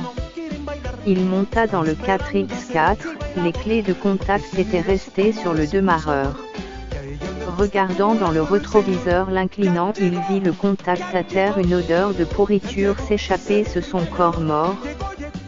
Pirito l'attrapa, le sortant du 4x4, il jeta son corps inerte à terre, saisissa une pelle, fit 20 mètres, commanda à creuser. Bienvenue en mon cheptel. De forts aboiements résonnèrent, le fermier appela. Rudge, les aboiements cessèrent, seule une suite de grognements rauques persistèrent. La porte de la demeure s'ouvrit en grinçant, le chien noir et feu sortit faisant une ronde amicale autour de Jack et Parco. Celui-là, c'est un bar rouge, le pire de cette meute de canidés. Il appuya sur un interrupteur, le salon s'alluma, une table en bois EPS au milieu. Une odeur de fumée sortant de la cheminée empestée. Des chaises étaient disposées, le long d'une fenêtre un fauteuil en cuir ancien. Jack leva les yeux voyant des poutres vernies. « Asseyez-vous, dit le fermier qui saisissa un long couteau. Jack, Parco commencèrent à se nourrir de viande fraîche buvant du vin rouge. Parco commanda à sentir une lourde emprise, ensommeillé il s'allongea devant la cheminée. Le campement. Hey toi et la gamine, voilà de quoi vous nourrir. Un rire résonna, l'homme tenant les gamelles emplies de lait les glissa sous les barreaux épais en bambou. Von Braun, resté dans le fond, mit les mains sur son visage, sentant un de ses yeux fermé par un punch. Mignonnette injurieuse renversa le contenu. Le soleil alourdissant frappait fort au travers des barreaux, les encerclant. La nuit pluvieuse, orageuse avait fait apparaître des cernes sur le visage de Mignonnette, marchant nu-pied sur un sol de feuillage. Elle se dirigea vers Von Braun. Hey, il y a eu du mouvement cette nuit. Von Braun, les lèvres ouvertes lui faisant mal, lui fit un geste disant raconte. Aux prémices du soleil levant, nombre d'hommes se sont éparpillés en forêt, ils ont ramené quelque chose. L'homme qui t'a porté ici a même dit. Ce n'est pas bon de gager le d'ici. Ensuite il est entré en un bâtiment, à ce que je sais ils vont partir plus tard pour s'en débarrasser. C'est bien pour nous qu'ils s'absentent. Des gens doivent arriver. À ces mots, 5 personnes marcheront en leur direction tenant un chien muselé en laisse reniflant le sol. Toi là-bas dans le fond, viens ici. Von Braun, aidé de Mignonnette, se leva, marcha en boitant. C'est ton tour de garde. Non, une promenade en forêt. 2 hommes attrapent Von Braun, le forçant à marcher seul. Il les laissa discuter. Moi pour ma part je ne suis que novice. Ils ne m'ont pas laissé approcher, je commence à ne point supporter mon métier, et cette merde d'hélicoptère survolant la forêt, le campement. L'autre prit la parole. Un homme est venu à 200 mètres d'ici se renseigner pour les vacances de ses enfants. C'est quand même pas de notre faute si c'est un camp scolaire d'inscrits sur une partie du chemin. Il se mit à rire. Au riz jaune, ensuite il est reparti seul, le bruit d'un rotor a effrayé les gardes. Ah, c'est la merde. Les personnes ont vraiment du pognon. Von Braun, se tenant à un arbre élevé en altitude, se fit rappeler à l'ordre. Viens là où je lâche le chien. Ils avancèrent apercevant une équipe du camp vêtue de blanc. Un homme avança vers eux suivi du regard par des hommes armés. Von Braun, à la jambe ankylosée, s'adossa à l'arbre restant sous surveillance de l'homme au chien. Ne traînez pas ici, dit l'homme leur faisant signe de main de repartir. Nous promenons les enfants, ce bois est sauvage, nous avons récemment abattu un ours. Dites, il a l'air mal au point le mec là-bas. Il désigna Von Braun. Juste une sortie de couverte tournant au drame. Pas loin d'ici il y a les roches, nous y enseignons l'escalade. Celui-là est tombé et ses camarades l'ont tabassé. Faut croire que c'est le germe dur de la jeunesse. Et vous? Le son d'un rotor se fit entendre. Je ne peux rester mais aviser le camp scolaire ou au mieux j'enverrai quelqu'un. Bah, je suis surpris car ici c'est un endroit charmant. Votre endroit charmant comme vous le citez est sous zone fédérale. Les hommes que vous voyez là empêcheront tout civil de s'aventurer. Il prit un aérosol pulvérisant un symbole en rouge. Bien de le savoir. Un bip eut lieu, l'homme se tourne à 10 ans. Je ne peux rester. Astérisque. Durant ce moment au village, le fermier finissant de boire son vin à la bouteille dit à Jack. Allons, c'est le moment. Il se leva, un léger vertige le fit tituber. Restez là, lui dit Jack. Non, non, je dois vous aider, je vais chercher mes chevaux. Le fermier sortit par une porte harnachant 14 chevaux. Dans la piste Rudge, le chien s'assit devant la porte. Jack, voulant s'en approcher, entendit les grognements de l'animal suivis des ronflades de Parco. La porte d'entrée s'ouvrit, le chien se leva, sortit sur le chemin. Reps, entendit Jack.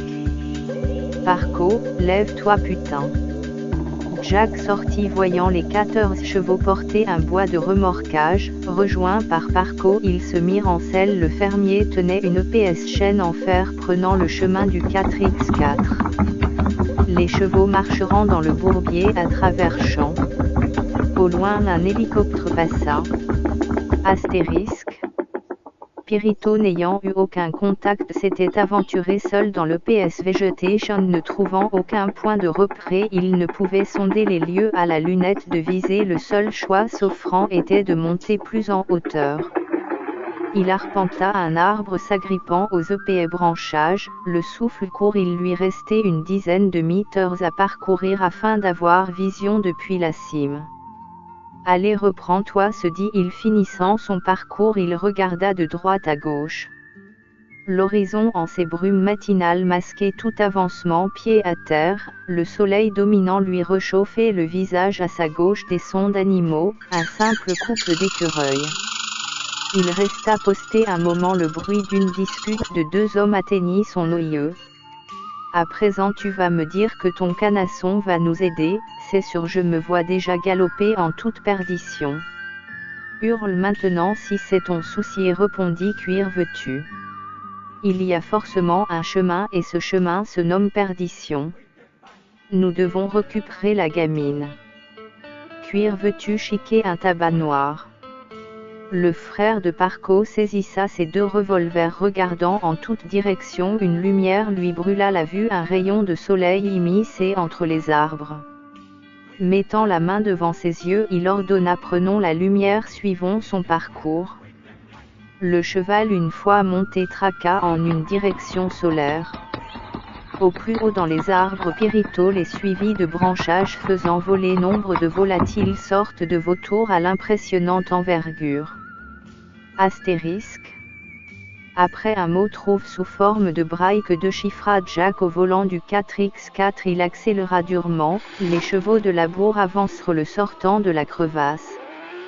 Parco salua le fermier, lui serrant les mains en une forte poigne. Merci pour ta vignasse.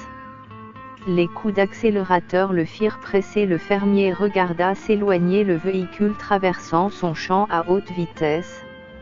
À l'intérieur, Parco, secoué de part et d'autre, n'avait guère l'habitude de ce style de pilotage. Le sol du chemin terreux fit rétrogradé légèrement Jack, qui n'entendait Parco, l'oeil centré sur le bruit moteur. Maintenant, interrogea Parco. Bien plus au loin, la forêt tropicale, le chemin de terre y mène directement. Ensuite, nous prendrons des directives. Jack alluma son talkie-walkie grésillant, appuya 2 fois sur une touche d'appel.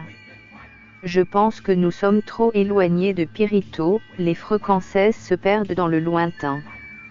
Parco, les cheveux en broussailles dû à la descente, attrapa le harnais sécuritaire passager. Tu es un vrai bébé, ria Jack, qui fixa les ceintures en l'emplacement central. Le cliquetage de fermeture. Ses mains se posent sur le volant sport engageant la première vitesse en accélérant pied au plancher. Le 4x4 laissa un nuage de poussière en son rétroviseur.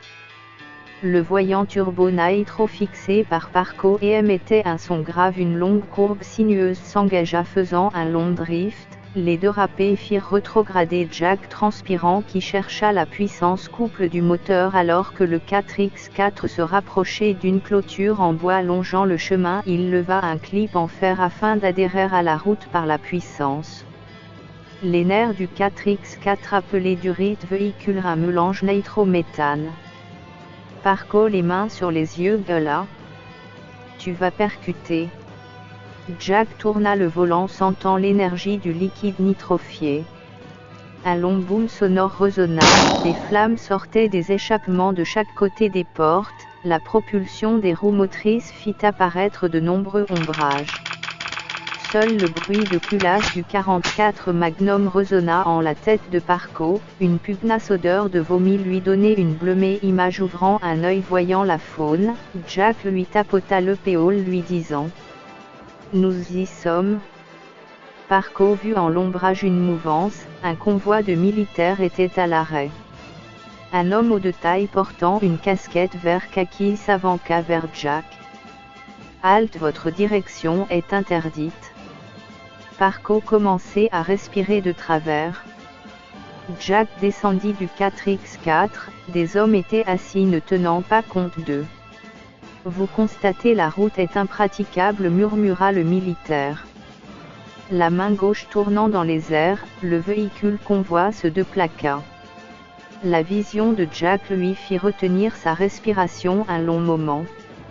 Son 4x4 se situait droit devant un trou énorme, son regard vu sans incliner un canon de longueur. Un homme entraillis parla en un talkie-walkie. Parco transpirait fixant le poids lourd de la forêt. Ceci est un tank Sherman accentua le militaire. Son visage durci par les âges laissait entrevoir l'empreinte d'une mort affreuse. Jack éteignit le moteur du 4x4 le regardant fixement en sa droiture militaire. « J'aimerais pouvoir converser sur mon trajet malheureusement incomplet. Bien je ne suis pas une sage-femme ni un trapute qui peut soigner votre ami bien mal à ce que je constate. Ma fille est quelque part dans la forêt, vous et votre convoi n'avez pas entrevu d'enfants ni de personnes se promenant en ces lieux. » Le militaire garde silence dur baissant son regard se mettant à la fenêtre du 4x4 il lui annonça. « Ah vous cherchez à entrer sur le camp scolaire plus loin. » De son bras il en désigna la direction. Jack une étincelle de lucidité en son regard eut réponse à sa route de perdition. « En effet je cherche à passer pour la chercher. » Bon le militaire réfléchissait tout en s'éloignant du 4x4. Il marchait en direction du tank à une trentaine de pas il s'arrêta à un groupe d'individus en treillis assis. L'un d'eux se leva marcha jusqu'à Jack. « Ici Nord, je dois vous amener à destination. » Son accent américain de Texan plus sa mâchouille de chewing-gum firent régir Jack qui lut Rupert Scratch sur son uniforme. Il ouvrit la portière. « T'inquiète. » Il s'assit démarra le 4x4. Passa proche du convoi, du tank. Accélérant progressivement Jack se tourna voyant un contingent, des hommes étaient montés sur de puissants quads l'un d'eux se faufila entre les arbres. Parco restait en un silence de glace les mains crispées par la peur de se trouver pulvérisé parla nerveusement. Elle va être heureuse de voir son papa. Le 4x4 dont le volant était tenu par Jack tirant sur le frein à main arrêta le véhicule. Rupert s'agitait sous la prise forme d'une corde le strangulant avec haine.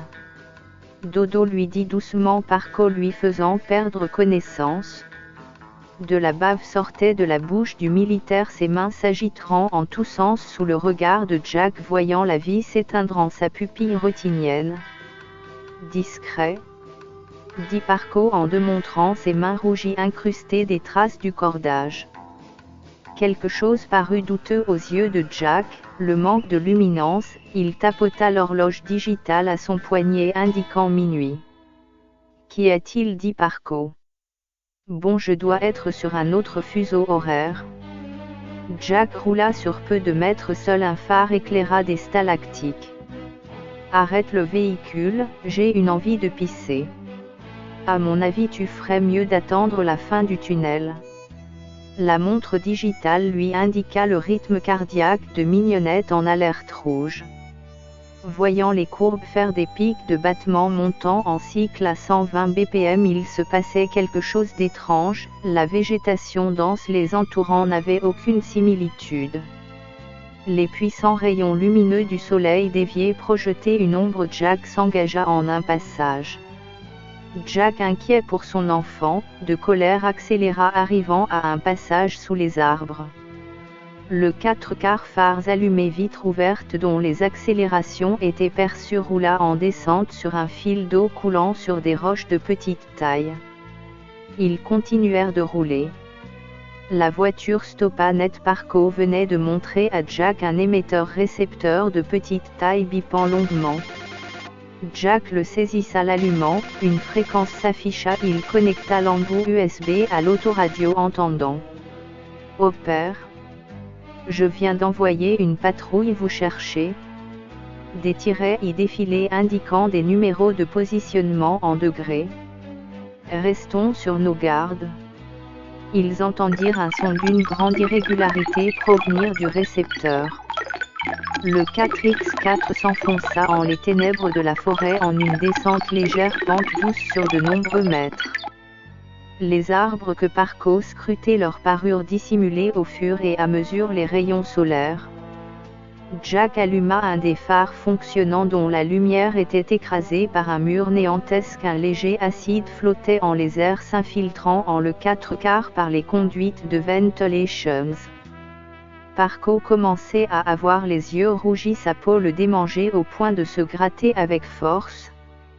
Jack arrêta le 4x4 en d'absolue noirceur lugubre. Parco, énervé, claqua la porte du 4x4, disparaissant sous les yeux de Jack en pleine préoccupation. Parco marchait rage en tête. Seul le son d'un filet de pisse chaude résonna.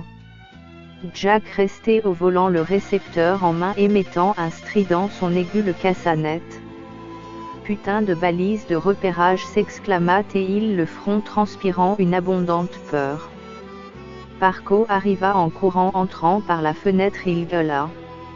Moins, démarre vite. La clé de contact enclencha le moteur, propulsant le 4x4 off-road sur le chemin empli d'eau ruisselant des murs.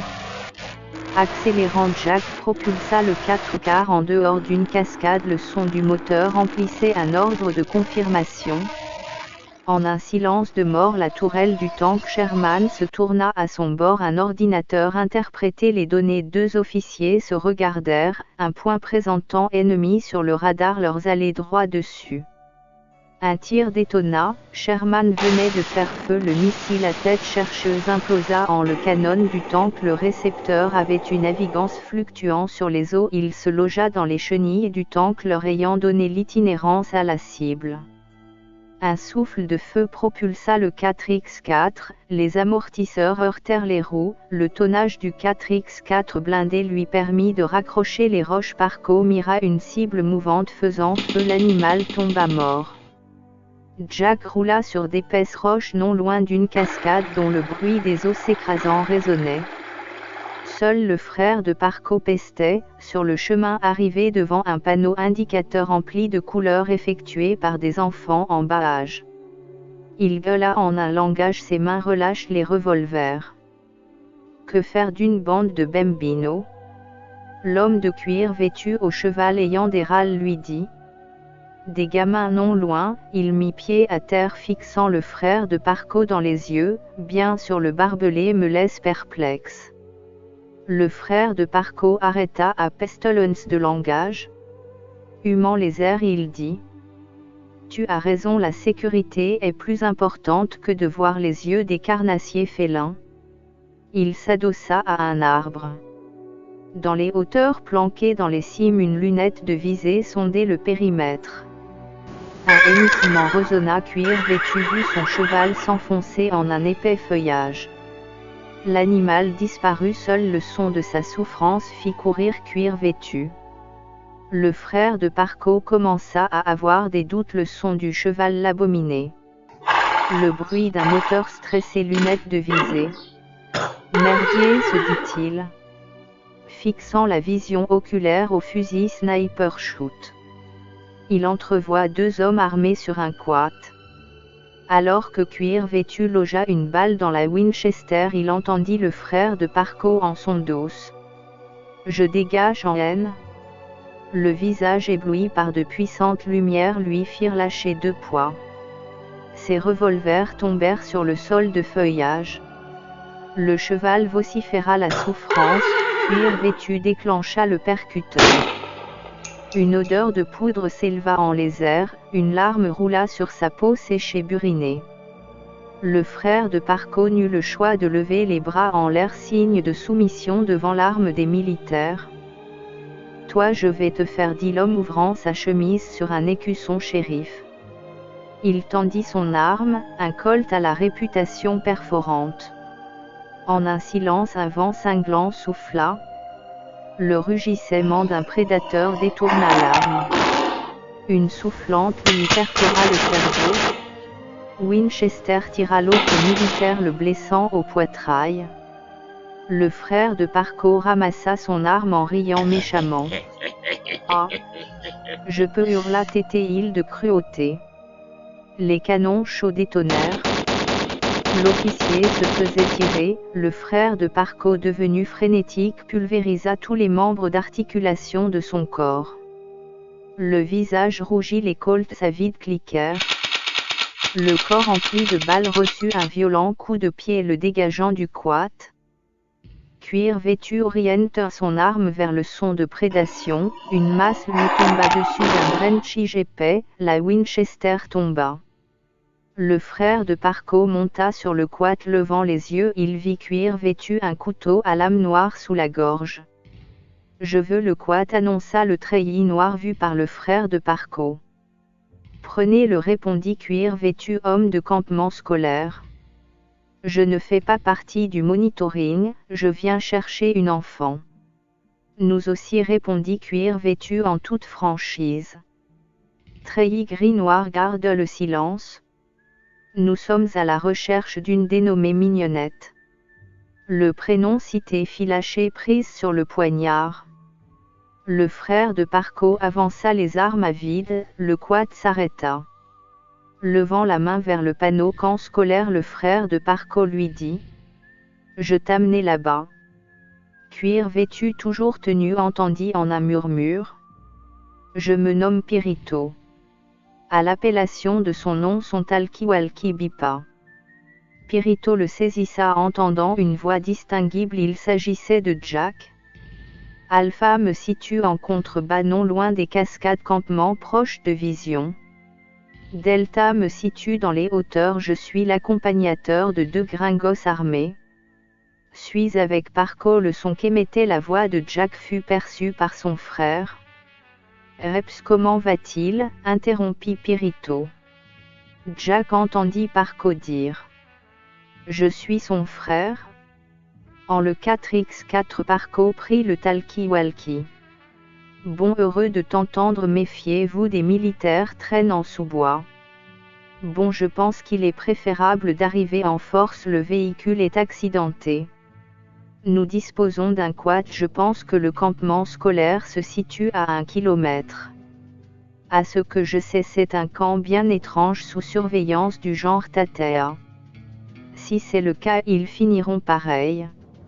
Je remonte en les hauteurs, dit Pirito, afin de jumeler la périphérie de la zone. Cuir vêtu, qui regardait son canasson en charpie viandeuse, lui dit. Je vous suis à pied, mettez les vêtements fédéraux. Ah, s'exclama le frère de Parco, je vais jouer les shérifs. Il rechargea sa Winchester. Pirito remonta en les épais branchages rejoindre son matériel. Il mit la main sur le snipe shoot, monta au plus haut, se déplaçant d'arbre en arbre. Il commença à apercevoir de vives lumières plus bas. Par chance il était dans les hauteurs, pouvant distinguer les nombreux miradors.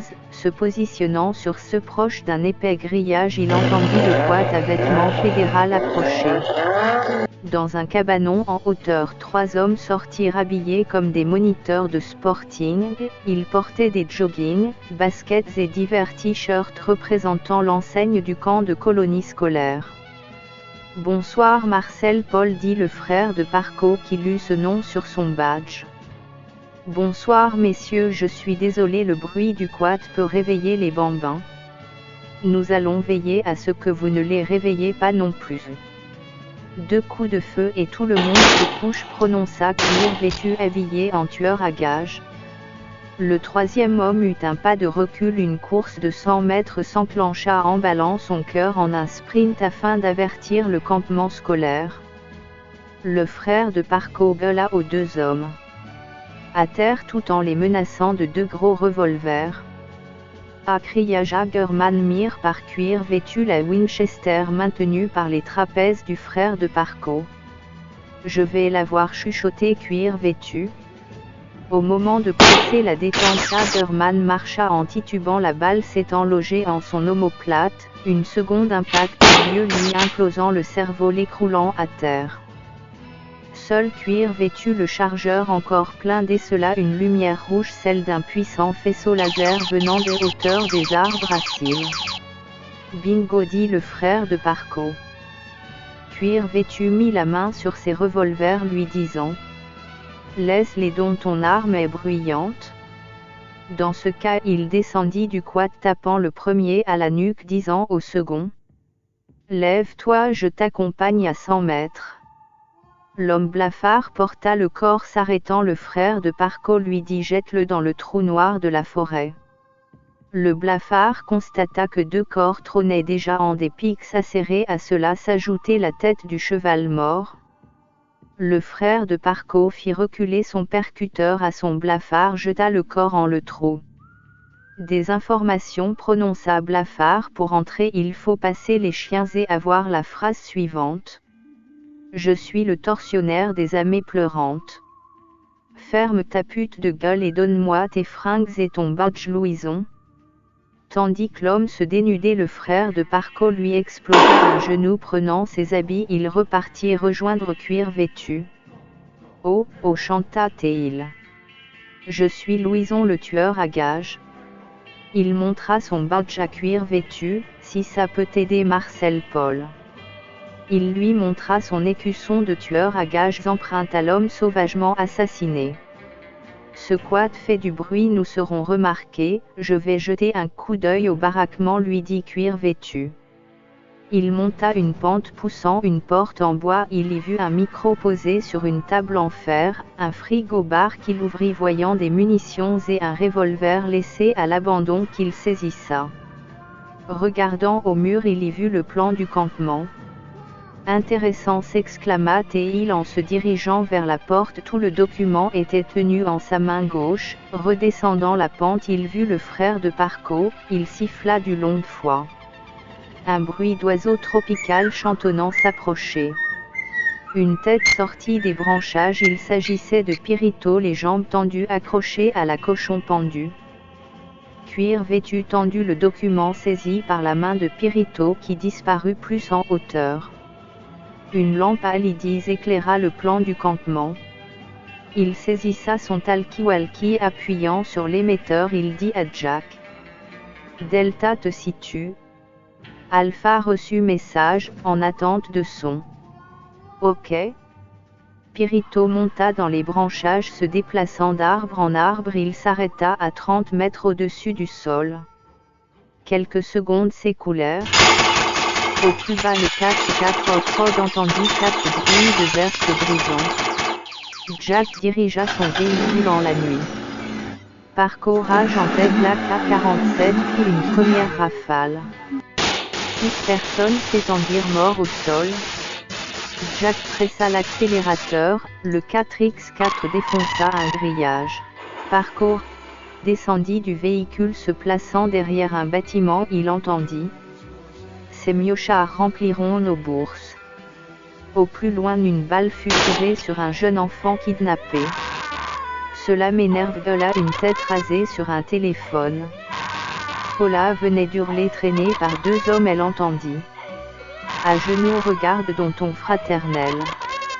Elle se mit à pleurer. Parle avec ton putain de père. Reddy est mort, dit-elle au téléphone cellulaire. Je vous livre les 150 millions de dollars, gueula la femme du puissant financier en hystérisme à l'homme tenant le revolver sur la tête de Paula. Bien, répondit l'homme en sarcasme, la leçon est claire, je crois. Il prit une photo avec son téléphone, l'envoyant sur les ondes d'un pays vantant les droits de la liberté en un aigle. L'homme baragouina en français à ses compagnons. Un bruit d'explosion eut lieu provenant des hauteurs. Des fragments explosèrent en les airs. Une fumiginisation fit lever leur tête. AK-47 mode infini les pulvérisa. La fumée descendit sur le campement. Plus haut, Kirito, le canon du silencieux, ayant abattu les sentinelles en leur miradors, vit nombre d'hommes descendre des hauteurs. Le quad passa l'entrée du campement, faisant feu sur chaque individu portant un jogging monitoring. Les balles sifflantes s'écrasaient à la va-vite dans leur corps. Cuir vêtu poussait de violentes accélérations. Enfermée derrière les barreaux de bambou, Mignonnette vit Von Braun défoncer de ses tibias les tiges tendant la main, les jambes dont du sang coulait. Il dit à Mignonnette : suis-moi. S'enfonçant en une épaisse fumée, Von Braun pique la tête du chien de garde. Mignonnette commença à tousser la fumée du gazeuse gris. Entendant un quad approcher à grande vitesse, ils se mirent à courir, le cœur palpitant, de l'adrénaline plein le corps. Mignonnette eut une masse fumant un cigare devant un amas de chair. L'homme tirait dessus avec son AK-47, les yeux injectés de haine, de la poudre plein les narines. Un puissant appel de phare fit s'arrêter Von Braun. N'osant bouger plus, il entendit gueuler : Mignonnette. Elle reconnut la voix de son paternel. Attendit-elle à Von Braun tenu par sa main. Delta te dit prise gagnée, entendu Pirito prenant la direction de l'Antica. Ok Alpha en progression, en espérant que les eaux sont libres. Les yeux injectés de picotement commença à flouer hautement la vision. Parco, qui malgré l'arrêt et ses pas en arrière entendait le chant de son frère. Les miaux avancent devant le gars. Des coups de pétard résonnaient, le bruit du moteur s'approchait. Jack attendait la poigne, sécurisant son arme en direction de Von Braun. Il lui esquissa un léger sourire. Ne lui mets pas de balle, hurla Mignonnette. Parco, marchant à reculons, les mains sur son AK-47, arriva à hauteur de Jack. Dégage d'ici, les brigades rouges sont là, j'entends le bruit de leur moteur. Cuir vêtu traça une ligne droite vers les phares cassés, émettant une piètre luminosité au travers de l'épaisse fumée. Le frère de Parco lui tapa sur l'épaule, l'ayant repéré. D'autres tirs ne provenant d'aucune de leurs armes commençaient à envahir le campement. Von Braun, en son observance, vit Jack lui dire d'avancer. Il sortit de sa poche un pendentif, le remettant en ses doigts se refermant. Il s'avança, un bruit lointain attira ses pas, il disparut en la pénombre de la forêt. Cuir vêtu arriva en pleine accélération, arrêté par Jack. Mignonnette eut une larme qui roula sur sa joue, regardant le néant en la forêt. Celui-là, tu lui dois tout, je suis en vie. Bon, maintenant, dit le frère de Parco. Jack leva une main disant : on bouge illico presto. Ils remontèrent en le 4x4, démarrant. Jack eut le bruit de son moteur couvert par un son plus énigmatique, celui du rotor d'un hélicoptère les ayant survolés. Il prit un coup d'adrénaline en son cerveau, lui faisant écraser l'accélérateur. Sir Von Braun, une ombre noire vêtue d'un chapeau noir, lui murmura : heureux de vous revoir. Von Braun ouvrit sa main, y trouvant une balle prenant acte d'un prénom y étant logé. Astérisque. Le 4x4 suivi du quad s'arrêta à l'ouverture de 2 chemins se séparant. Cuir vêtu regarda Mignonnette. À un de ces jours ma beauté. Le frère de Parco regardait aux alentours entendant un bruit, il gueula. Ne restons pas. Le quad prit le chemin délaissant le 4x4 des coups de feu détonèrent. Jack accéléra arrivant sur le milieu de la route un énorme tronc d'arbre bloqua leur progression. À quelques mètres du tronc d'arbre une barricade. Un cri en face descendante d'un arbre arriva sur eux. Pirito lâcha la liane et effectua une roulade à terre. Pirito vit un homme caché sur la droite les tenant en joue. Jack effectua les signaux avec le 4x4. 2 appels de phare. Un temps mort, un silence régna. Il en fit 3 autres. Un homme arriva sur eux s'entretenant avec Jack. Il siffla une fois. Parco et Pirito retirèrent le tronc d'arbre avec force. La barricade s'ouvrit. Des gouttes de sueur perlent sur le front de Pirito, les mains en bas tenant fermement son snipe shoot. Ils leur indiquèrent le chemin du... Le 4x4 roula sur un chemin de gravier. Ils virent une vieille voiture ayant brûlé. Jack tourna soudainement à droite direction du chemin Antica plus en bas lorsqu'une explosion eut lieu, celle d'un premier fumigène. Cela les arrêta net. Il commença à pleuvoir. Le 4x4 fit marche arrière. De grosses gouttes d'eau s'abattirent. La boue fit un peu patiner les pneus. Jack recula dans d'épais feuillages qui le mirent à l'abri de toute vue. Pirito va à l'Antica. Descendant de la Jeep, Pirito s'avança dans l'épaisse végétation contournant la fin d'un abri où des tirs de mitraillette avaient lieu. La fumée des fumigènes fut poussée par une rafale de vent dans sa direction, mettant un benden sur son nez ayant les yeux qui le piquèrent soudainement. Ethan arrive un peu plus en hauteur de l'Antica où il vit les trafiquants tirer sur leurs opposants, réussissant à apercevoir à présent dans une clarté Parco s'enfoncer en courant dans la forêt. Il en prit la trajectoire gardant son sniper shoot dans les mains. Il arriva sur lui en courant.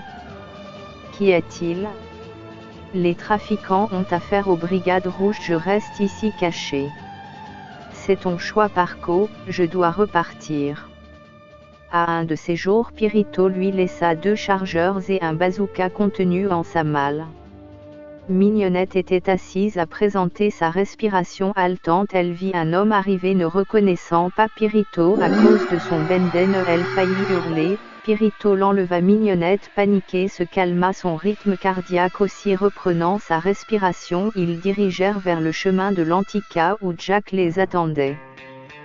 Jack les lunettes de soleil sur la tête pour faire taire la luminosité du jour dans ce 4x4 couleur des victoires conduite par Pirito traçant dans cette forêt si vaste sur ce chemin devenant poussière derrière eux avec Mignonnette derrière eux cache dans une couverture pour ne plus divulguer sa présence.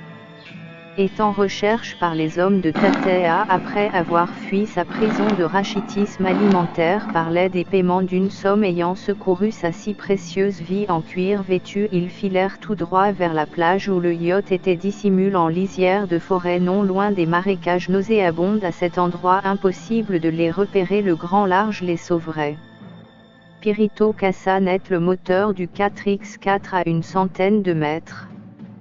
Ayant fui le danger, Pirito sortit tout de même son sniper shoot. Jack l'enfant amaigri sur les épaules tint d'une main un 44 Magnum, celui de couleur grisaille lui ayant été offert par sa femme Rebecca bien loin de lui en cette époque. Une pluie épaisse s'abattit soudain, le ciel ne les avait pas prévenus. De violentes bourrasques soufflèrent, de grosses gouttes s'écrasèrent sur les palmes de plantes tropicales. La terre de couleur rouge glissante comme de l'argile mouillée freina leur progression. Marchant de plus en plus rudement, Jack se rendit compte que Mignonnette toussait fortement. Une montée de fièvre lui fit perdre des forces. Elle lâcha prise sur sa vision et tomba dans un profond sommeil. Pirito effectua des mouvements en tombant pris dans des eaux épaisses de boue où ses pieds s'enfoncèrent soudain, le retenant ainsi prisonnier. Sentant qu'elle ne pouvait se mouvoir, il retira ses chaussures en y plongeant la tête à présent recouvert de boue. Il dit à Jack: « Ne reste pas là, tu seras plus en sûreté dans le yacht. » Jack aux aguets continua sa progression constatant nombre de poissons morts flottant à la surface des eaux, tenant fermement Mignonnette dans les bras. À une vingtaine de mètres derrière, Pirito réussit à se sortir de la boue mouvante. Ayant aspiré ses chaussures, il accrocha fermement une liane pendante d'un arbre. Se relevant nu-pied, il commença à marcher en sûreté de son arme, guettant le chemin de tout son long. Voyant qu'un rayon de soleil l'éclairait un peu trop, il entendit des détonations d'armes à feu dans son dos. Merde, se dit-il, ils ont trouvé le 4x4, il se mit à courir tant bien que mal. Pirito, arrivant sur le yacht sous cette pluie d'infortune, tira une rafale dans les fougères. Du sang se répandit sous cette pluie. Jack monta à bord, posa Mignonnette sur la moquette épaisse du yacht. Le sang se déversa sous la pluie chaude, se répandant comme un long chemin qui venait de s'interrompre pour ses opposants à leur liberté. Une seconde balle fut tirée, atteignant Pirito à la poitrine, un petit calibre qui le piquait sèchement. Sentant se répandre un froid sang, il rentra à l'intérieur du yacht, la vision floue. Voyant Mignonnette à terre, il se jeta sur la manette des gaz qu'il poussa violemment de son bras gauche. À l'extérieur, une détonation plus forte eut lieu. Le 44 Magnum de Jack venait de répandre une tête en micro-poussière cérébrale. Une explosion provoquée par l'arme bazooka de Parco résonna, un amas épais de fumée s'éleva en les airs. Jack entra à l'intérieur, se précipitant sur Pirito, il lui apporta d'épaisses bandelettes. Mignonnette se réveilla lentement. Déjà le soir, s'exclama-t-elle.